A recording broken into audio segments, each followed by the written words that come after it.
In the year 35 AD, a Roman emperor banned a book that was already 300 years old, not because it was violent, not because it was obscene, but because it contained a single dangerous idea: freedom. The book was Homer's Odyssey.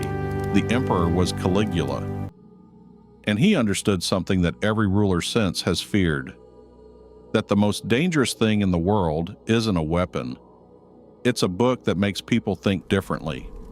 So let's talk about the most dangerous books ever written. Not the ones with the most violence. The ones with the most power to change a mind. Here's the pattern you'll notice. Across 2,000 years of history, the books that got banned, burned, and prosecuted almost never posed a physical threat. They posed a mental one.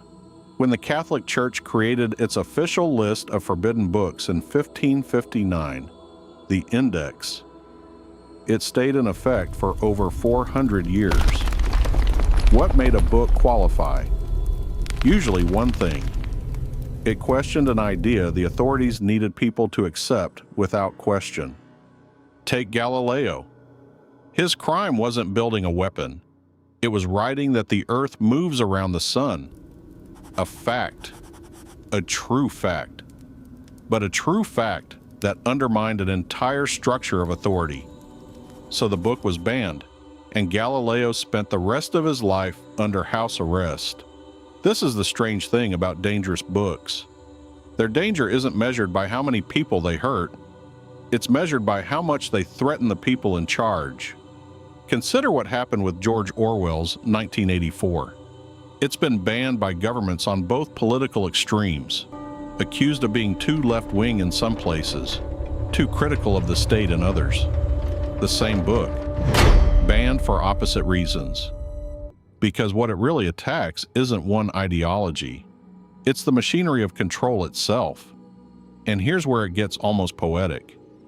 Ray Bradbury's Fahrenheit 451, a novel about a future where books are burned, has itself been challenged and censored repeatedly. A book warning about book burning, nearly burned, as if to prove its own point. But maybe the most revealing case isn't a novel at all. It's what happened again and again throughout history. The moment you ban a book, you make it powerful. When the Soviet Union suppressed Dr. Zhivago, it was smuggled out and published in Italy, and won a Nobel Prize. When a book was banned in the US, it circulated in Paris. Censorship, it turns out, is the best advertising a dangerous idea could ask for. Historians even have a name for this pattern. Prosecution draws attention. Acquittal validates. And suppression almost guarantees the idea spreads further than it ever would have on its own. So here's the reframe. We tend to think of dangerous books as things to be protected from. But look at the actual list.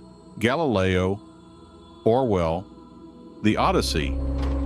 In almost every case, history eventually decided the banners were wrong and the books were right. Which raises an uncomfortable question. If the most dangerous books in history turned out to be the ones telling truths people weren't ready to hear, then what does it say about any age, including ours, that still decides some ideas are too dangerous to read? Maybe a book is never really dangerous. Maybe it's only dangerous to someone. Drop in the comments. What's a book that changed the way you see the world? And do you think any idea should ever be off limits? And next time, we're looking at why the things you do on autopilot might be running more of your life than you realize. I'll see you there.